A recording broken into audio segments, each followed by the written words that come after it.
Welcome everybody. So this session it's a Q&A session essentially about the software, about effective pricing. If you've not been to one of these before, I've been running these every week for the last few weeks, and it's not, just so you understand, it's not a formal training session. Because I have training videos for you. It's for those of you that are not using the software, it's not a demo or a sales pitch, it's me answering questions. And so it's up to you. What you get out of today's session is down to the questions that you ask. We have 60 minutes or 60 minutes max, less if we run out of questions. I have 3 pre-submitted questions. So I will start with those 3 questions and deal with those first. So I know we have a whole range of different people here. Some of you are pros when it comes to both value pricing and the effective pricing software. And we have some beginners, and perhaps a few of you haven't even started with and dipped your toe in the water yet with effective pricing. So we're going to have a range of questions from some simple stuff to some advanced stuff. So if you've got questions, the way it works is I'm going to just move the chat box. Don't use the chat box. Use the Q&A box in the software as you think of a question. Just a few rules about the questions. Number 1, please try to keep your questions short to 1 or 2 sentences. If they're really long questions, it's sometimes hard on a live session for me to really properly understand what the question is. And secondly, keep them about the software. So this is all about effective pricing, the software. It's not questions about other stuff, although actually one of my pre-submitted questions was a little bit more the theory, and we will look at that in a short while because it sets the scene quite nicely. So that's just the rules on the questions. I can see, Todd, that you've put a question in there, so we will get to that once I've done the 3 pre-submitted ones. So we'll do that.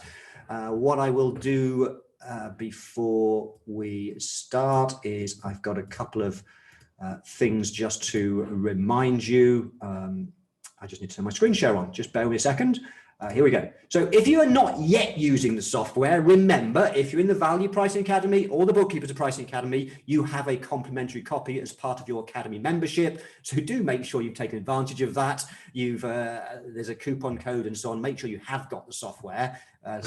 So it's there. If you're not in the Academy and you've not got the software yet, then you can go to the website. You can find out all about the software here. I have under the features section, videos, short videos of some of the key features so you can get a feel for it.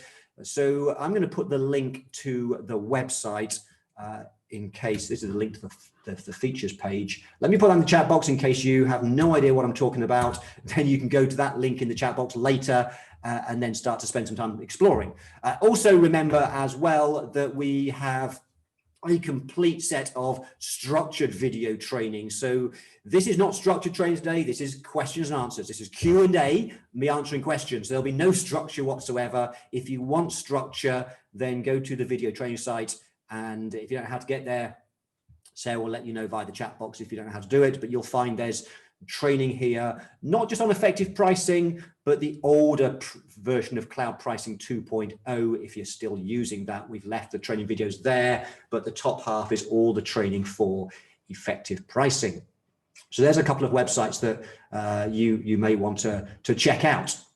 Now, I'm going to deal with the 3 pre-submitted questions first. I posted in Facebook, I said, what do you want to get out of today? 3 people came back to me this week with questions. So we'll start with those because I've seen those questions, and I'm going to deal with the hardest one first, I think. We've got Kim Lafayette's asked a question, Jan Lockie's asked a question, and I think it was, where is the other one? Just bear with me a second. I think I had it open up. I think it was Anne. Anne did. Which one should we do first? I'm going to do I'm going to do Jan's question first. It's quite a long question, and then I'll get on to yours, Kim, and yours, Anne. So Jan said, this is probably more of a request for a future session, but no, we'll do it now. I've been struggling with the relationship between my questions and my packages. So I've been going back through all the content from past VPA, BPA sessions and both rounds of how to price bookkeeping. This software gives us loads of flexibility. So I keep coming up with strategy questions, resetting up my models. For instance, can you have too many enhancement options? Does that indicate you should have put more in your packages? I'm in desperate need of an aha moment when in my mind, all of the previous content finds its proper place in the effective pricing software process. So that was Jan Lockie. So I don't know if you're here, Jan, or not. If you're not, check out the recording. So let me answer that by giving you a bit of background first. So as customers, we're all individuals. Let me just turn this off just for a quick second. We're all individuals, and when we buy things, we want choice because we all have different needs, different wants, different desires. And your clients are no different. You want to give them choice. And that's really important with value pricing because everybody values things differently. And so the more choice you give people, the more you can uncover what they value because they will, if you offer them choices, they will choose things where they see value. And when you give them choice and they choose more things, you also make a bigger sale. So choice is really important. And there are different ways that we can do it in both the theory and actually in practice in the software. So Jan's question is, can we give people too much choice? Can we give people too many options, enhancements? Should I be using my packages more? If you're in the Value Pricing Academy and you have been with me for more than 12 months, you might get moved into the advanced group. And just a reminder, I do a session in the advanced group, which I call options versus bundles versus upsell. And we go into this in a lot of detail, but I want to just keep it an overview now just to really help with Jan's question. And so before I dive into the software, let me talk about another business and how they do this. We're going to talk about Apple. Apple, which is the most successful company on the planet. They are extremely good at value pricing. And we can learn a lot about Apple and value pricing. So if I just turn my screen share back on, and if I go to here, this is Apple's store, their website. I happen to be in Portugal right now, so you might find it looks a little bit different for you. But let's imagine you want to buy a new computer from Apple. So in the same way that you offer a range of different services, you offer bookkeeping, you offer a cloud setup, you offer payroll, whatever it might well be. Apple offer you a choice. Are you looking for a laptop? Are you looking for a desktop? Are you looking for a Mac Mini? So let's imagine that I want a brand new iMac. So I go to the iMac, that's the thing I want to go for. And they've got all this is the equivalent of a brochure, okay, to build up the value. So if you're in the VP or the BP, you'll know the importance of building up the value first before you reveal the price. So they build up the value with their brochure. Then when we're ready, we hit the buy button. But what they do is they first of all ask you a preference question. Do you want a big one or a little one? Okay. And so that's tapping into people's, what do they value? Do people want a big screen, which mine's a big screen. I've got 3 of these. I love them so much. I always go for the 27-inch, but some people want the smaller one. So you give people a preference, a choice. This is what I would call a preference question. It's a question that you ask the client, and based on their choice, you then reveal your price or prices. So that's a preference question. I'm going to show you these in the software, and I'm just showing you how Apple do this. Now, of course, subject to that, they will then offer you some different packages or bundles. And guess what Apple do? They give you 3 choices. Would you have guessed that Apple use the magic of 3? Of course they do, because Apple are genius at this. They understand value pricing. They give you 3 choices, 3 packages of a 21.5-inch iMac. If you decide to choose a 27-inch, you still get 3 choices. It's just 3 different choices. It's 3 different prices, depending on the prices change based on the size. The bundle's the same. It's just the price changes. So they give you a preference question first. This is size. Then they give you a choice of packages, and these are fixed packages, fixed bundles. Okay, they're a fixed package, a fixed bundle. When you've then chosen which one you want, so let's imagine I go for the middle one, which I always go for the middle one. In fact, I usually go for the top one, by the way, but most people go for the middle one. And you hit the select button, you think you're now checking out because you've decided what you want to buy. But what they actually do is then take you through what's called the upsell. They offer you enhancements. At this point, you can choose other things. You can choose, actually, I want to customize my bundle a little bit. I want to have a bit more memory. I want to have a different storage system. I want to have a trackpad instead of a mouse, or a mouse and a trackpad. And they have a lot of enhancements. So going back to the question, Jan, you can't really have too many enhancements because people love choice. People like to choose. Whenever I bought a Mac, I've gone through this carefully and thought, do I want that, yes or no? And they build up the value when you click on how much storage is right for you. When you click on that, the way they communicate the value is genius. And it's so tempting just to go, yeah, actually, I want that one. I want that one. And what I found, and the very first time I bought an iMac, I went planning to spend a grand. By the time I finished this process, I'd spent double, because customers, when they're presented with choice and they see the value and you communicate the value, they will buy more stuff. If you don't give them a choice, they can't buy those extra things. So that's how Apple does it. Let me now go back into the software. I just need to quickly log in. And so the way that we do that in our profession is and the way that we can do it with effective pricing is, first of all, on the left-hand side, you can set up all the different services you want to offer. So that's the equivalent of the menu across the top, where you offer the iMac, the MacBook Pro, the MacBook Air, and so on. In your world, you would offer perhaps bookkeeping, annual financial statements, forecasting, whatever. So let me just pick one. Which one shall I pick? Let me go with, I'm just going to go, keep a simple one. Cloud setup. So imagine I'm the client and I want you to help me set up a cloud accounting system like QBO, for example. So the first thing we do is we can ask some questions. Let me just set up the client. So we ask a series of questions. Now, in the case of Apple, they ask you one question with an iMac. Do you want the big one or the little one? Now, in our case, because we're not selling fixed products, we're selling a service, we have to ask scope questions because we want to make sure that we make a profit. We're selling a more complex service. And so we'll have some scope questions because our price might depend upon, for example, are they moving to QuickBooks from a manual set of books and records, which is difficult to do, versus moving from, let's say, Xero, where you can automate the transfer of data across. It's much easier. So we can ask some scope questions.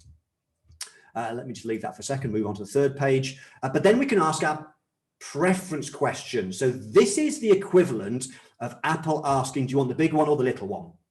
Okay, because people love choice. And so here we've got some like, would you like us to set up bank feeds for you?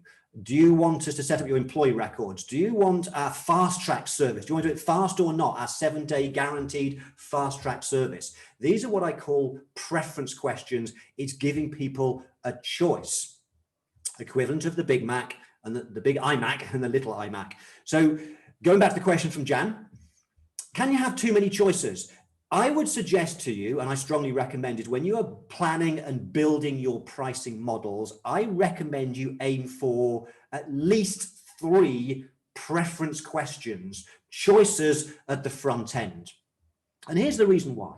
When you offer choices, I've got 4 here, ignore the top one, that's slightly different, but I've got four things they can choose. Do they want the bank feed setting up? Do they want us to set up their products, their employee records? And do they want to set up do they want to do it fast track service? Then, just like Apple, now you offer them the bundles, and this is where you also reveal the price. Okay, so do they want the bronze, the silver, or the gold? So now they have a second level of choice. The first choice was preference questions. The second choice now is, now here's your bundles, here's your packages. In the same way that if you go for the small iMac, you get one set of prices, big iMac, a different set of prices. Now, at this point, the client can choose the prices, but if the prices are too high, if they can't afford any of those, or if they really want the middle one, but 3 payments of $585 is beyond their budget, this is the power of the preference questions. And this is why I recommend at least 3, aim for at least 3. Because if the price is too high, no problem. We can just go back. We can change something. We could say the reason it's that price is because you would like our fast track service done within 7 days. Is that really important to you? Well, in hindsight, perhaps not. What would the price be if you did it slowly? you wouldn't say it slowly, but you know what I mean? What would it be if you didn't do the bank feeds and we did it ourselves? So we can go back and let them rethink the value they place on those preferences, and you would go backwards and forwards until the price is right. Then there's a third level of giving choices, because once they've then chosen, okay, once they've chosen, they want the middle of, they're happy with 3 payments of 405, we hit the select button, and now we get to the enhancements, where you can then offer them other things that enhance, give them an even better result still. And so going back to the question from Jan, going back to Jan, which is really things like, can I have 2 enhancements? No, you can't. Apple have loads. So I would always recommend that you have a minimum of 3 preference questions, because that gives you the option to go backwards and forwards until they say yes to the price. I would also offer upsells, because if you don't, when the client says yes, they're in buying mode, they've agreed to buy. So what's the worst that can happen if you offer them a few more things? Look at what Apple do. You can now upgrade the memory. You can have a trackpad instead of a mouse, or a trackpad and a mouse. They give you further choices, and they do it after you've chosen to buy, because what happens is customers are in buying mode. They're more receptive now to buy more stuff. So Jan, you want to have at least 3 preference questions up front. Definitely have some enhancements, and don't worry, it doesn't matter if there's a lot. I wouldn't have 100, because that'll take forever in your client meeting, but you certainly want to give the client a range of, at least 3, but Apple give you something like 10 different things that you can choose, okay? So do that. So I hope that helps your question, Jan. Let's move on to another question. So Kim Lafayette has a question, which I'll answer, then Anne's, and then we'll go into the Q&A box. So Kim says, is there an easy way to print a pretty version of the fixed price page at the end, a 1-page summary? Kim, we actually covered this last week.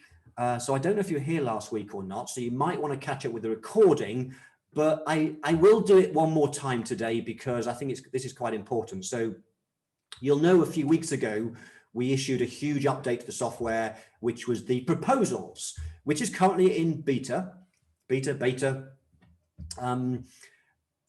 And I had a meeting with developers this morning. I think we're getting to the stage where most of the bugs, I think, have been ironed out. We have a few little tweaks to make next week to just add some more features and some more flexibility and make a few things a bit easier.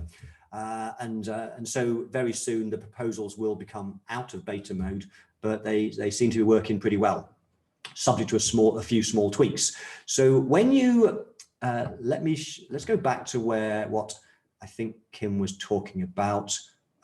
So if I go back, let me go back to here. So let's imagine you've gone through the process, you've built up the value, you've asked the questions, you've given some choices, you've got to here, and the client is offered 3 choices. What you hope that they will do is say, that's the one that I want, the middle one. That's great. But sometimes you might find the client says, I need to go away and think about it. Can you just give me a summary of the packages and the prices? Now, if they ask for that, it means they've got some sort of objection. And so really you need to master and get better at your objection handling, because when the client's with you, might be on Zoom or something, but whilst you're with the client, you really want to find out why they can't say yes straight away. But putting that aside, it may be that for various reasons, they do need to go away and think about it. So there's a print button that prints a 1-page version, basically a version of this screen here. And so if I click the print button, I get on Safari, it says pop-up window blocked the first time. If you ever get that, it's nothing to the software, it's a Safari thing. And I just have to remind myself where I click. There we go, it's that button now. Okay, so that now open it up. I have pop-up blocker on Safari. I don't understand the technical reason, but it happens. So Kim, this is the one that I've got here. So it pulls up the table of the ticks and the crosses. I've actually just noticed something on my version, the price has disappeared. something's changed. But anyway, this is, I think, what you mean by the pretty version. So how do you get that just how you want it with your logo? You might want some wording like this quote is valid for 5 days. You might want to put the client's name up here or the date of the proposal. You might want to use something like these nice little graphics to have a bronze, silver, gold. You can have different images if you want, and then it pulls in the table, and you can add some text at the end if you want to as well. That's entirely up to you. You could put some footers in. You could put a page number if you want. So you can create this very easily. So let me show you how you do that. Because what you're probably doing, Kim, is there are in the software with the proposals, there are 2 one-page reports. 2. One is that one. That's the one-page summary of the fixed price. The second one, let me just go back to here, the enhancements, the upsell, and then save and continue. The second one is when you get to the payment plan, where you want to agree the actual payments. So at this stage, I can hit the print button and we get a payment plan open up. And again, you can make it pretty with your logo. You might put some wording like this schedule sets out the exact payments and payment dates. It sets out, for example, the sales tax. If you're in the UK, you might change that to VAT. And you could put at the bottom, if you wanted to, you could put, actually, I've not done it, no. You could put some cancellation wording or whatever. It's entirely up to you, but it pulls in, oh no, I know what's happened. I was messing around my template. It's pulled in something else here because I did a demo last week. But it pulls in you can have text at the end, but in the middle is it's got the table showing all of the payments that you've agreed on this on here. So we have those 2 one-page reports. How do you set them up, Kimmy? Kim, let me just go through that. So if I go to the cogwheel at the top, if I go to, firstly, what you need to do is go into proposal templates, and you need to create your version of those one-page reports. The good news is pretty much the ones I've shown you are the draft proposal. That's the draft because you've not agreed it with the client yet, and the payment plan. And I created some suggestions for you, the 2 you've seen. You just hit use template, that clones it and gives you a copy of it. So my payment plan, when I hit use template, I cloned it. It's now at the top of the list here. If I just hit the edit button, this is my version of the payment plan, and I can now make any changes I want to this. So crazy, for some reason, I was in a demo last week, I added another table. I'm just going to delete that. So this was my payment plan. I can preview it, and if I do this, it's what you just saw. So it's got the logo in the left, it's got the wording that I want. You can edit all of this, you can change all of this. This is just the one that I've created for you to get you started as the pretty one-page report. And so you want to have one of those for both the payment plan and, as I go back, and for the draft report. But there's one more step you must go through with your pricing models. And this is the really important bit and why you might possibly have missed this. So when you go into setting up your models, so if I go into, let me pick one up that I've probably not set up, annual financial statements. When you go to set up a pricing model and you choose what the service is called and whether it's recurring work and so on, it now asks you, what do you want as the fixed price print template? And what is the payment plan template? The default is default. In other words, if you don't set up your one-page version, you'll get the one that's just a table. Okay. So for my fixed price template, I want to use this payment plan I've set up. And for my payment plan, I want to use this wrong way around. I want that to be the payment plan. And I want this to be the, where is it? The draft proposal that I've set up. So you need to, for every service you offer, you will need to tell it what to point to as the one-page template, the one-page proposal, the one-page report. Kim, I hope that helps with that particular question. Sorry if I lost other people, but ask me in the questions box if you need me to clarify. Let me also wrap up then with the last of the pre-submitted ones, which is Anne, which was, just bear with me a second while I remind myself, Anne, you said a little while ago, is there an easy way to increase all prices in a particular template, say by 5%? Basically, an easy way to increase your prices once a year. Yes. So I'm in annual financial statements right now. So just to remind you all, let me take a step backwards. So to edit, most of the changes behind the scenes when you're not in front of a client is the cogwheel in the top right. The cogwheel is all of your settings. It's where you set up your logo and customize the software. It's where you can set up your templates now. It's where, and most of the time you'll spend setting up your models. This is where you set up the pricing for all your services. So I've got here, I've got cloud setup, business startup service, I've got annual financial statements, forecasting, and so on and so forth. I have a lot because I do a lot of demos, as you can see. So let's go to that annual financial statements one. So let's imagine this annual financial statements service that I've got. I've been happily pricing this for the last 6 months. It's working really well. I'm getting good results, but it's the year end. I want to review my prices for next year. I want to put them all up by 5%. So if I click on edit, here, and I'll want to make sure that I didn't hit the save button, by the way. That's why I didn't get these two set up. So I've set up my one pages. I'm going to hit save. Whoops. I've not hit save. I've hit I've hit Sarah. Let me just move my chat box out the way. What have I done, Sarah? I've got intercom open. Forgive me, that was my fault. I misclicked something and I don't know how to turn intercom off. Sarah, you'll have to show me how to do that. So anyway, save and continue.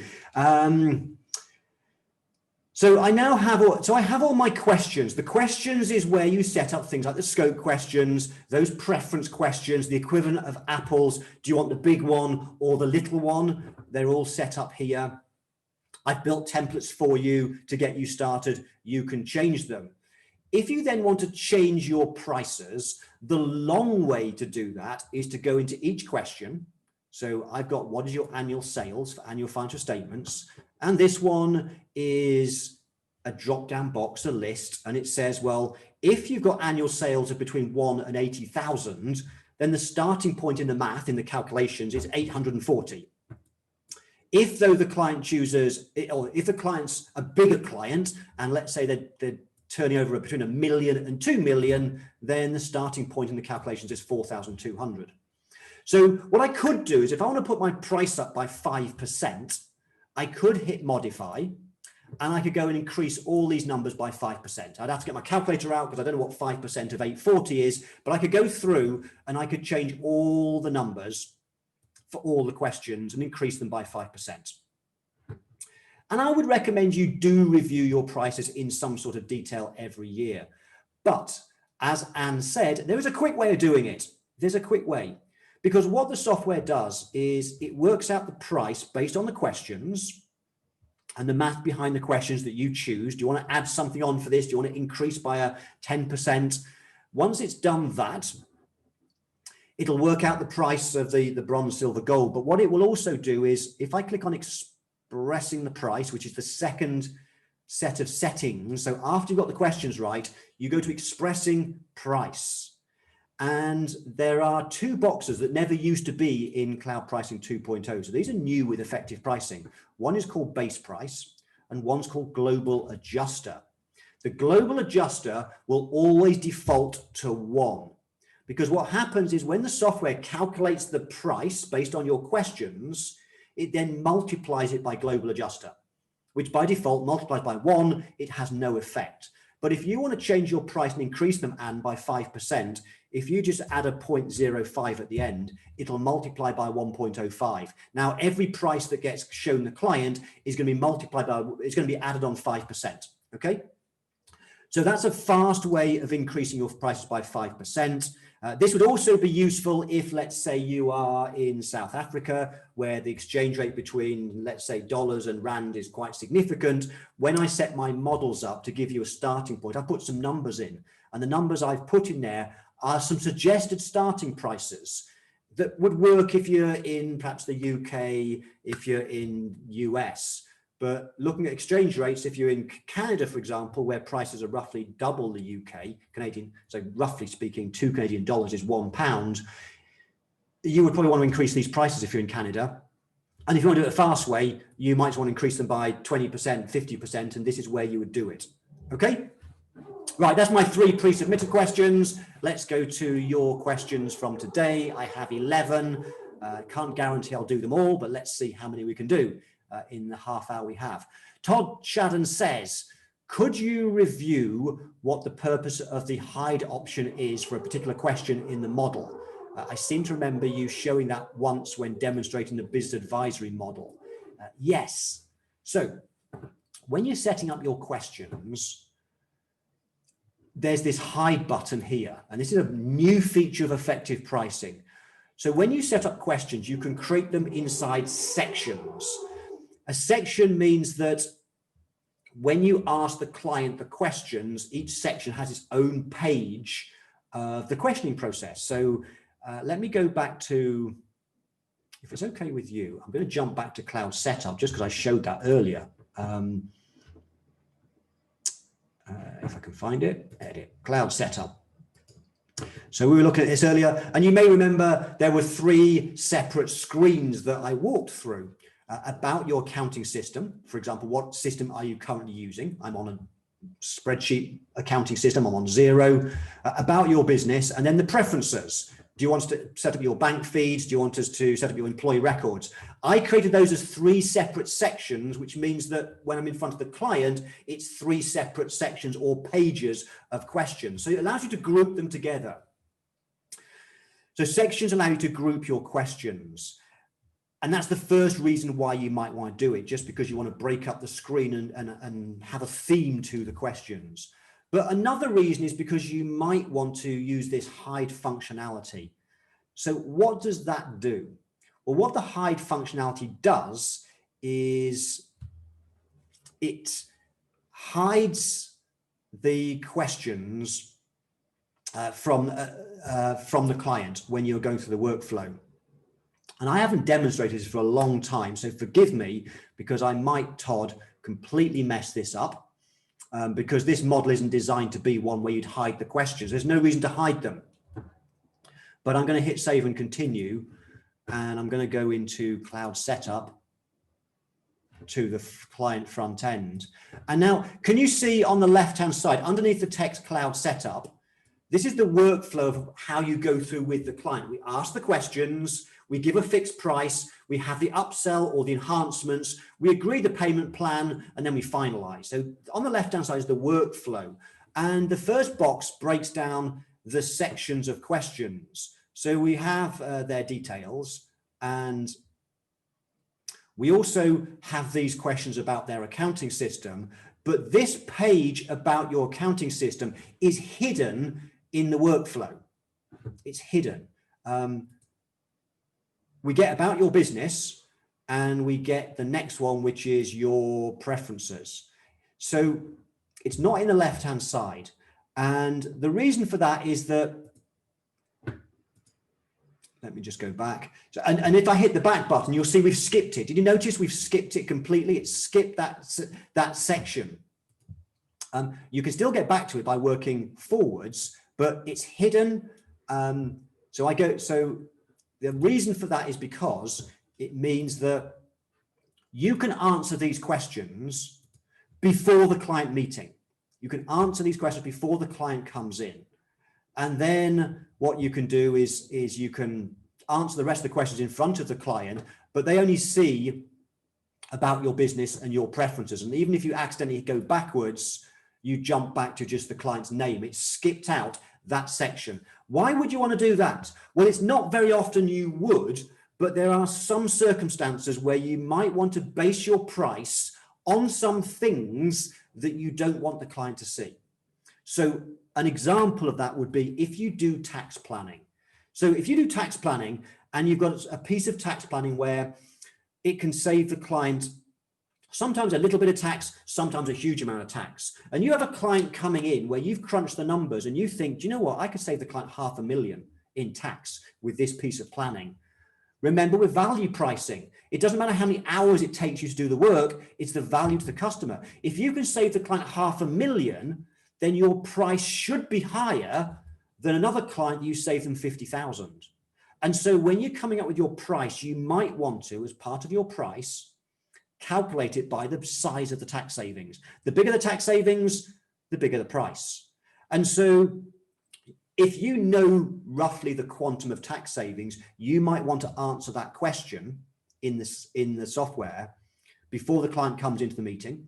You have it already set up, and then you just move on to the next set of questions. You do the next set of questions because the client doesn't need to know that your price is based upon that as one of the factors. That's the reason for it. Todd, hope that makes sense. Next question, Kim again says, within the study groups, are we able to share templates with each other? I send a link to someone and they can download a template we customized. No, Kim, unfortunately you can't. That was a feature in the old Cloud Pricing 2.0. Technically,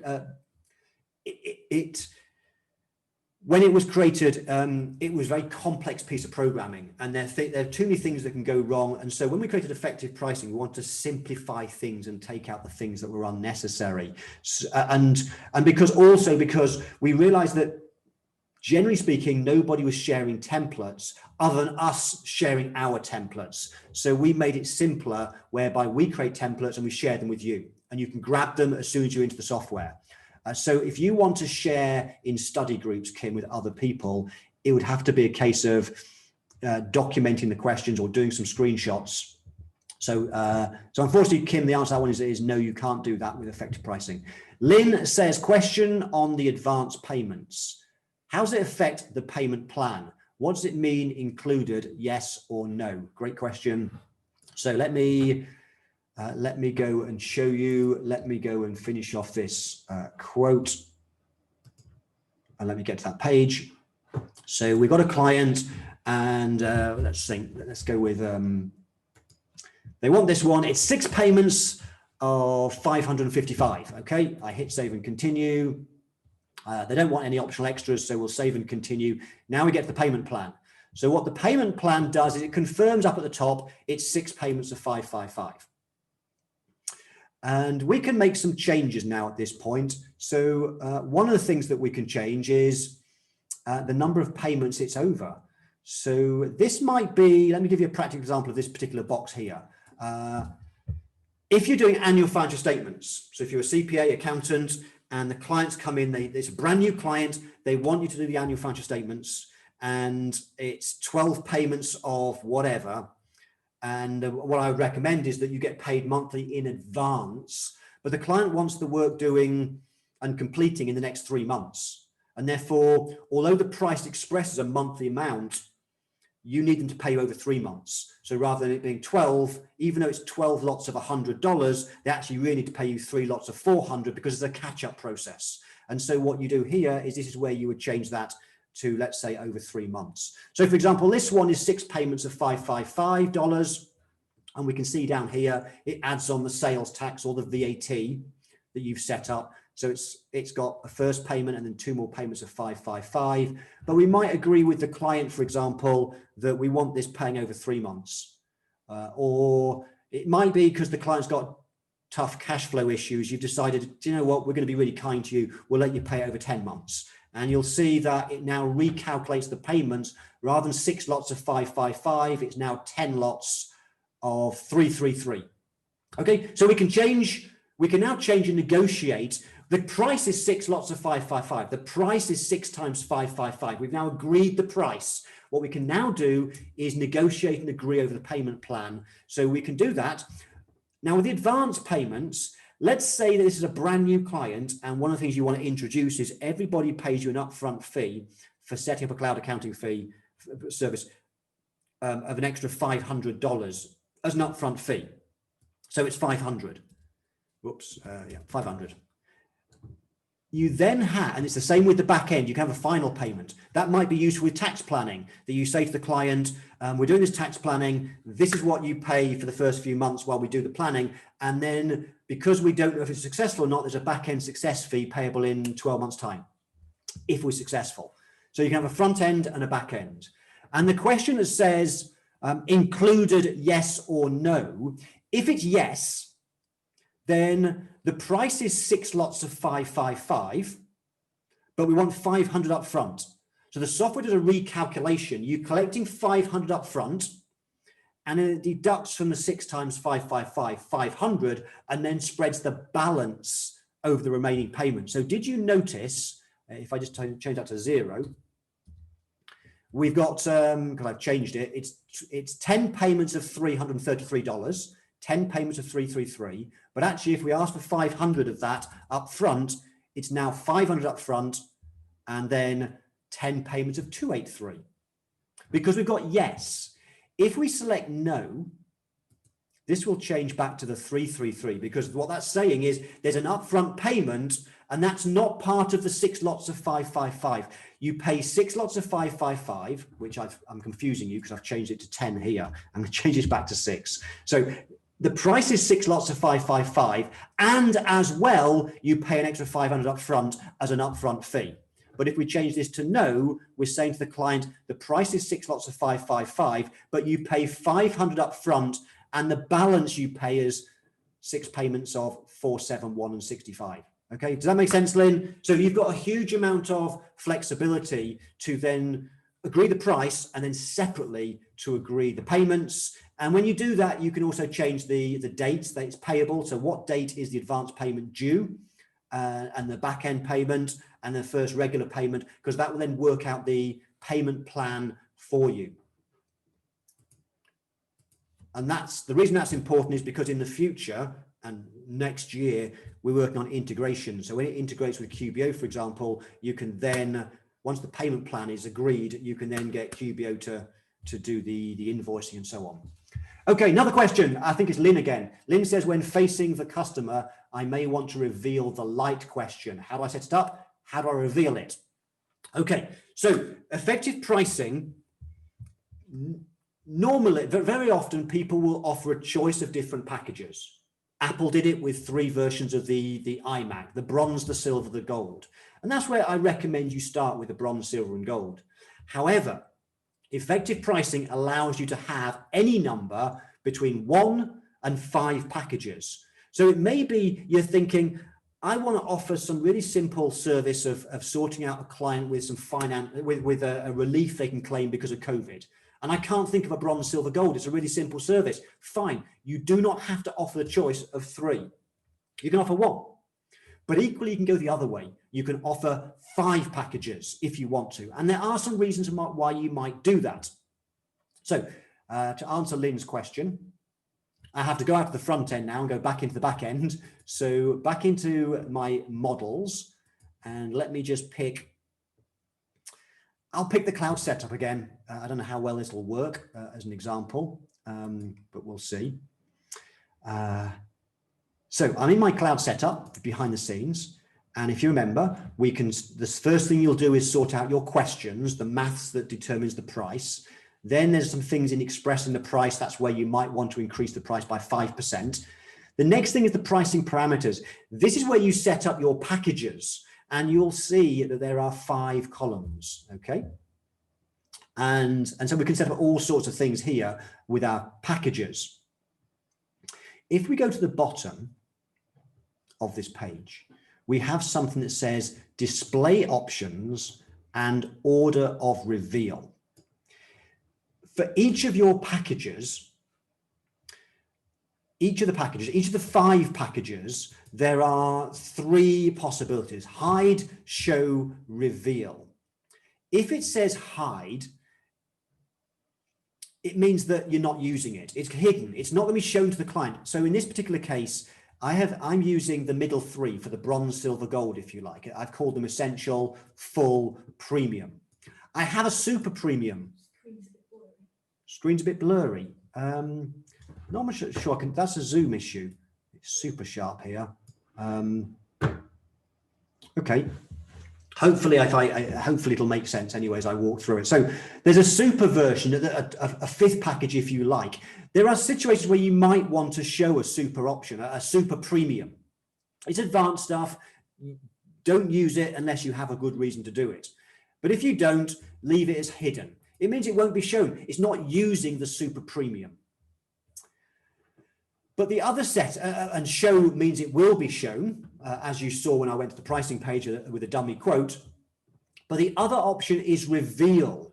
So what I've done with this particular model of cloud setup is I've set up a really simple one, which I called light cloud setup. It's in the template you can grab if you want. and I've set this to be reveal. What that means is I've actually got 4 packages. I've got my bronze, silver, gold, but I've got a really simple cut down one.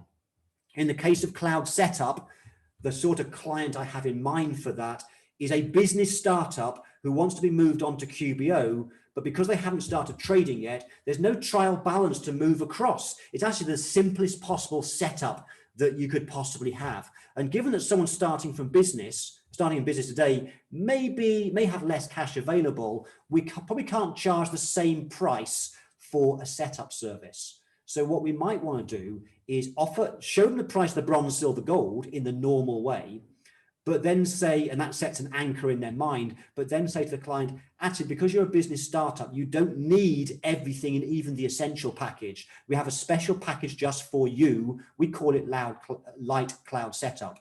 And so this reveal here, when you select reveal, it means the software will use that package, but you get to choose whether you show it or not. Okay. And not only that, but I'm going to just change this a little bit. So let me pick, we might decide that we want to do the same thing with the bronze. We might want to just by default show the silver and the gold. I won't go to the reasons why you might want to do that. It's more advanced stuff, but you might want to offer silver, gold, and then you reveal the other 2 only if you want to reveal them. And what the order of reveal does is determine which one you show first. Normally, and I'll talk about the science of this another day, the bit behind it, but normally you would want to show them in the order from most expensive to least expensive. So what I've done here, Lynn, is I've now set my cloud setup service so that it will now only default to the top 2 packages, and then you can reveal the next 2 in the order of, you don't have to worry about the numbers under these show boxes, as long as what it will do is it will look at, I've got 4 and 5. Okay, that means I show bronze before light. Let me just show you that in action. In fact, let me just hit the save and continue first to save that. Let me just go and just quickly show you that one so you can see what it does. Let me pick a client, do a quote. I'll just leave the questions as they default. And look, there's only 2 options. We're offering 2 choices. I can show the price as well. We're showing our 2 options. Next to the fixed price button is this TR. TR stands for toggle reveal. The reason it says TR is it's cryptic. You don't want the client asking you what that is, but you know what it is. So when I hit TR, let's imagine that we've had the meeting with the client. We're now showing the price of our top 2 packages, and we know that's not right for the client. So now we hit TR, and that now reveals our essential one because we set that to be reveal rather than show. Now this would probably be the default. So now you want to reveal the light. We had that again, we can do TR. It now shows them that hidden option that you only show the client if you want to. You're in control whether you let the client see that 4th option or not. Okay, if I hit this one more time, it just goes back, it cycles. Okay, so I hope that helps, Lynn. That's how you use toggle reveal in the software. Right, Chidi has a couple of questions. A lot of people recommend any initial consultation with the where. Excuse me, I'll have to read this again because I'm not sure it makes sense. A lot of people recommend any initial consultation with the where gather initial information and then a follow-up meeting with the proposed service and price already laid out. Let me come back to that. I'm going to read your second question in case they're related. How differently would you do it to bring in the software in front of the client? Okay, so some people recommend you have an initial consultation. I'm one of those. If it's a brand new client, or if it's an existing client and a big project, I recommend you break it into a 2-meeting process. Meeting 1 is what I call uncover the value. You want to ask questions. Before you ever talk about price, you must understand what the client wants, what's their pain right now, what are their challenges, where do they want to be in life, where do they want to be with what are their goals, what's important to them. We have to ask questions to truly understand so we can reveal the right solution. And so if it's a brand new client, we sometimes rush that process because we want to get them signed up there and then.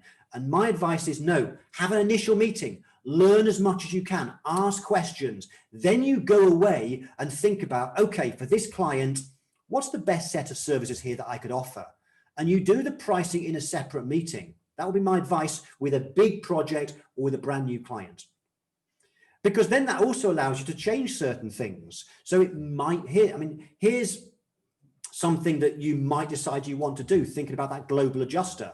And I know someone who's done this before. Everybody values things differently. So let's imagine you have a service, annual financial statements, you're a CPA, you have annual financial statements. If you ever pick up and win a client from someone like Deloitte, KPMG, PricewaterhouseCoopers, they're probably used to paying much, much higher prices. And so when you win a client from KPMG, PricewaterhouseCoopers, Deloitte, you could probably charge higher prices and still be a cheaper price than KPMG. So one of the things you might want to do is, if you're meeting a potential client and you discover that they have circumstances like their current accountant means you could charge a higher price, you could then go back and think about what's the right solution. But you can also go in here and say, right, I'm going to go for the global adjuster. I'm going to up it by 10% because this client's got some circumstances where they're going to see more value. They're going to be willing to pay more. So that's a reason for having a two-meeting approach. We can go and think about what's the right solution for the client. Should we change our packages? Do we want to change the price? And Chidi, you said, how differently would you do it to bring it in the software in front of the client? Not quite sure what you mean, but essentially you want to ask questions first. Once you understand what they value, second, what you do is you want to build up the value. You want to make sure you've got the right solution for them and you have a system for building up the value, a brochure or something. You've got to communicate value. And only when you're then ready, when the client says, yes, this is what I want to buy it, when you know they want to buy because it's the right solution, now you talk about price. Price is the last thing you talk about. And when you're ready to talk about price, that's when you open up your iPad or your computer, whatever, and open up the software and you go through it with the client, either face-to-face or over a Zoom call. Hope that helps with those questions, Chidi. Randall says, we have 8 minutes left. Randall says, can you change advance payment to deposit or retainer? No, I don't believe you can. I don't know for definite. There are some of the buttons in the software, the wording that you can change, and I don't know if that's one of them. I'm going to assume it's not, Randall, because we've never looked into this. But if you go into the settings behind the scenes, Randall, there's something called labels. And because nobody ever used this before, we haven't tested it fully. But what labels allows you to do is some of those buttons in the software, you can change the word. And the reason we did that is because if people are using it in their French and they want to change the wording to French, they can do that. I can't guarantee you can change everything, but there are some things that you can change in here. And you'll see a list. There's 7 pages of things that you can change. So explore that, Randall. I don't know the answer to the question, but that's where you would find it. It's called labels. Okay, Kim says, wonderful. Thank you, Mark, for the printing demo. Okay, I'm glad that was helpful to you. Jan, hi there, Jan from rainy Arizona. Is it rainy for you in Arizona? Can you go back to the model selection of the draft proposal one-page report? I don't see an option to select it, only 2 options, the payment page and the final report. What am I missing here? I'm looking at the cloud setup. Can you go back to the model selection of the draft proposal one-page report? I'm not sure I fully understand, Jan, but let me see what I can do. So I'm going into my model management. I'm going into my cloud setup report, hitting edit. And the very first screen, before you start looking at your questions and the packages and so on, setting up enhancements, behavior rewards, you just need there's a few bits of basic information. What's the service going to be called? Because if you're a QBO Pro Advisor, for example, you might want to call that QBO setup or zero setup if that's the case. I've got this cloud setup. You can change the name of the service. And a few weeks ago, these 2 boxes at the bottom appeared that said fixed price print template and payment plan print template. They probably, Jan, with your existing models, unless you've changed them, or I've changed them in the template, which I don't think I have, they probably default to default template. And so what you want to do, and you want to do this with all your current models right now. So all the models you've set up over the last few months, if you're in the VPA for the last 5 months, go to all your models, and if they say default template, you'll want to switch them to, in the case of fixed price print template, I've called that the draft proposal. In the case of payment plan, I've called that the payment plan.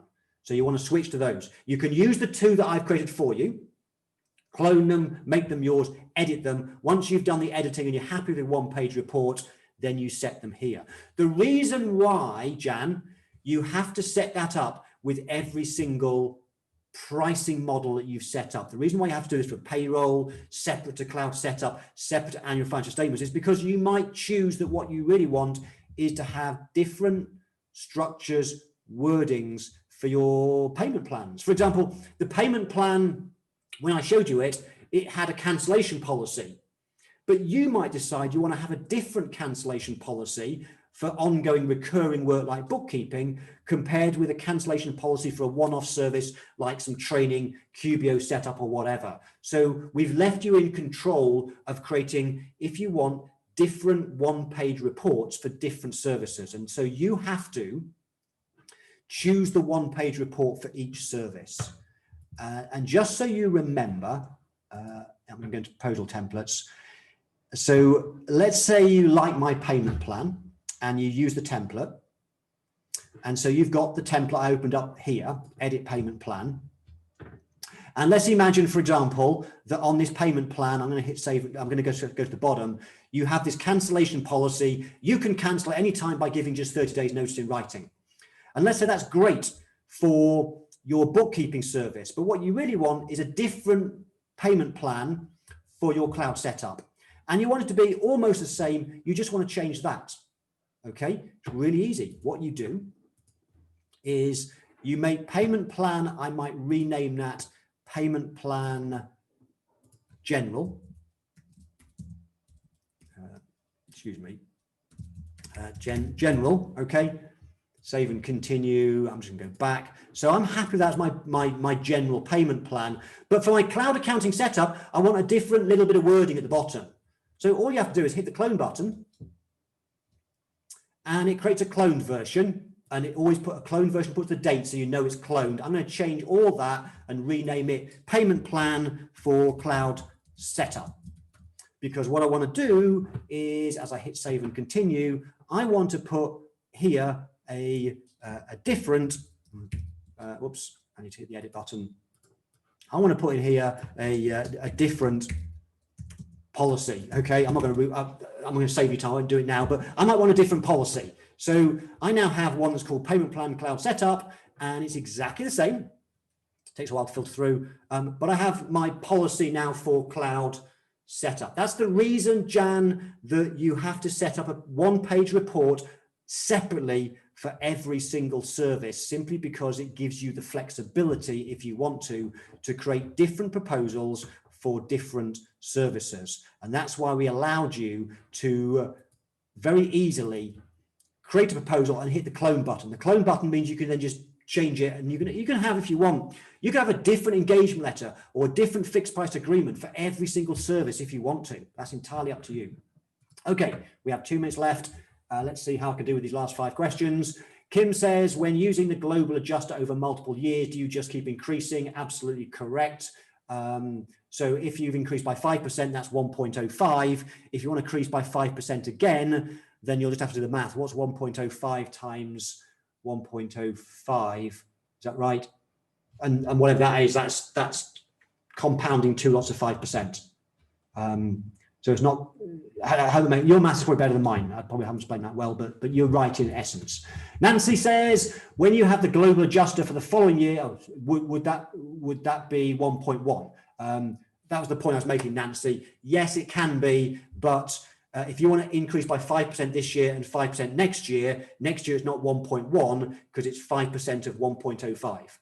Okay, I hope that makes sense. It's kind of, but at the end of the day, whether it's 1.1 in year 2 or 1.105 or what it happens to be, it's such a small difference. I wouldn't worry about that. Jan says, okay, so you use the draft proposal here, not the final proposal. Jan, yes. So Jan, let's see if I can explain this better, because sometimes I'm not very good at explaining things. So with the proposals, you want a minimum of 3 proposals. And that's why on this page, we have 3 at the bottom. I've given you 3 to get you started. We're going to create some more. Stephen Baldwin of Noir is currently working on some other proposals to give you some different graphics and so on and layouts. So there are 3 set up. I've called them payment plan, draft proposal, fixed price agreement. The payment plan and the draft proposal are just examples for you of the 2 one-page reports, because you need to set up the one-page reports in case you want to print out the draft because they can't agree and you don't get to the end of the process, or in case you want to give them there and then the payment plan, so they can set up the payment plan. But you then want to go, when the client leaves the office, you now want to produce a really fancy proposal, the full-blown proposal, the fixed price agreement, the engagement letter, whatever it happens to be. And that's what fixed price agreement is. So if I just hit, let me just show you what it looks like. So this one's much more involved, and so you can, I've set one up. I did this, if you listen, Jan, to last week's session, I went through this in a lot of detail. So I did a demo on building up this particular proposal. Let me just pull it through. So this is the sort of thing you can do with a full proposal. You could do all sorts of things like meet the team. So this is the full proposal. I've just shown you a couple of the one-page ones. So what happens, Jan, is when you're in front of the client, you go through the pricing process like you did before. If the client wants to go away and think about it, that's the first of the one-page ones. Hopefully you don't need that because the client makes a decision. You then get to the payment plan. You might want to give the client a one-page summary of the payment, so that just to create clarification. But then when you finalize in front of the client leaves the office, you've got 2 final things to do. One is the pricing success metric. The other one is to produce your nice fancy proposal. And at that point you say, produce proposal. It'll say, which template do you want? Oh, I want my fixed price agreement advisory. And it will then pull this in with all of the client's details in there, ready for you to either print out straight away or you can tweak it. So hopefully that makes sense, Jan. 3 proposals, 2 one-page ones, and then your final one that you do at the end of the process. Today I didn't show you the end of the process, the quoting process, but you will see, trust me, when you next do a quote, have a play with it, after the payment plan and the finalization screen, you'll be taken to a page that says, great, you're done. Here's 2 options, price success metric, which has always been there. Do you want to create your proposal? Okay, great. You've got it. Thank you. And final question. I know we're 2 minutes over, but final. Oh, it's not. Sorry. So Kelly said, is it really blurry, hard to follow? It's crystal clear on my end. I apologize if it's been blurry. It's Zoom. Because of everyone's using Zoom at the moment, they've switched off HD. And we've been complaining for weeks now. They promised us we'd switch back on with HD. We keep doing these things. They're not. And we're going backwards and forwards with Zoom. So they're messing up here. So I apologize if it's a bit blurry. It's a Zoom issue that there's not much we can do at the moment. Okay, let's make this the final question from Nancy, and then we'll call today to an end. Nancy says, do you have a video of a start to finish process with using the software? Yes, Nancy. So I showed you earlier, if I can find it, just bear with me a second, it's hidden here somewhere. Yeah, so here's the video training course that you'll need to grab a copy of. And I can't remember, Nancy, whether you're in the VPA, the BPA, or what. So I'm going to let Sarah reach out to you and just let you know how to do this. She might not be here right now. She might have had to go. But Nancy, just email Sarah if you don't know how to get access to the training course. But once you're in the training course, it's called Effective Pricing: A Systems Approach to Value Pricing. You will see that there are videos. So getting started gives you a bit of a walkthrough of doing a quote with a client, creating quotes for clients. There you go. There's a walkthrough in that section. It walks you through each of the sections of building a quote in front of the client. And then setting up your pricing models goes through all the stages of how you then build your models and how you can edit the ones that we've created for you. If you're doing proposals, then if you want to start doing proposals, watch the videos under setting up proposals, and that will walk you through. We have still got some videos to do. We haven't done videos for every single feature. And so what we're now doing is, if there's anything about the software you don't know how to do and you can't find a video here, let us know and we'll add it to the list. We're going to be over next month or so. We're going to still keep doing videos and adding them to the trading site. Okay, so Mark, quick question. Yeah.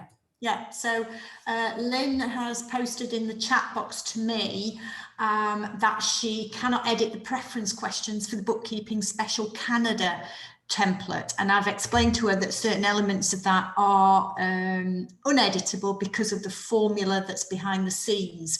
But she's just asked the question, so the prices are adjusted to Canadian dollars. Can you explain how that formula works, please, for that particular template?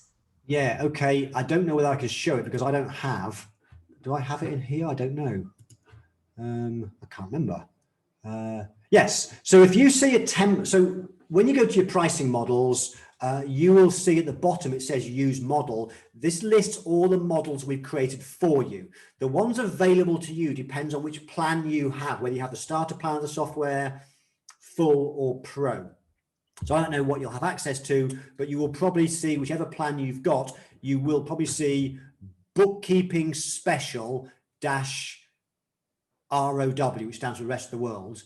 And then if you're in either the UK, the US or Canada, you will also see Bookkeeping Special either US, Canada or UK. So if you're in Canada, use the Canada one, not the ROW. These models are based on a benchmarking study I did in July 2019, where 2,600 odd people took part in the survey to find out how much people charge for bookkeeping services. And based on that, we analyzed, we hired a mathematician, statistician, and we did regression analysis to come up with how the profession prices. And then that formula, we then built into a version of software that you can use. Now that formula, we don't reveal the formula because that's something that's proprietorial. And anyway, we don't recommend, once you get better with value pricing, and if you're in the Value Pricing Academy, I personally would not use that formula because that's based on what other people are doing. And what we should do is stop copying what the profession's doing, because the profession doesn't know how to price. The profession's way too cheap. So use the Bookkeeping Special one just as a starting point, just to get a feel perhaps for what people might be charging as prices. But ultimately, I'd rather you use value pricing principles and charge higher prices. So anyway, the prices that you will see will depend upon, if you've got the -US one, that's based on numbers in US dollars based on the US people from that survey. Same with Canada, same with the UK. So use the appropriate model. If you're from South Africa, for example, we didn't have enough data. So the data is ROW, which is just generally for the rest of the world and the overall global averages. And that will be, numbers will be in dollars, US dollars. So you would need to increase or decrease that based on prevailing exchange rates, currencies. And you can do that in the global adjuster, as we talked about earlier. Hope that makes sense. The Bookkeeping Special one is really a simple model that gives you that's for coming up with a fixed price for bookkeeping work and to see what other people are doing based on that benchmarking survey. Okay, we should really stop because I said that will be the last question, but my friend Jan's come in. So let me just read what Jan's saying.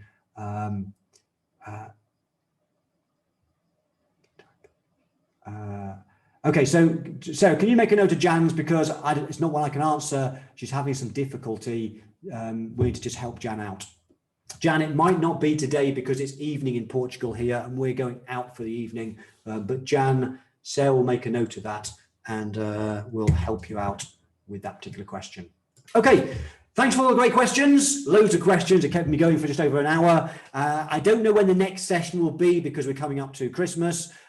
We've got no more scheduled for the year. But what we have been doing is, when I've got a moment in my calendar to do these, sometimes they've been last minute decisions. So just keep an eye on in the Facebook group. When we run the next one of these, we'll put it in the Facebook group. We might have one this year, but we're moving house next week.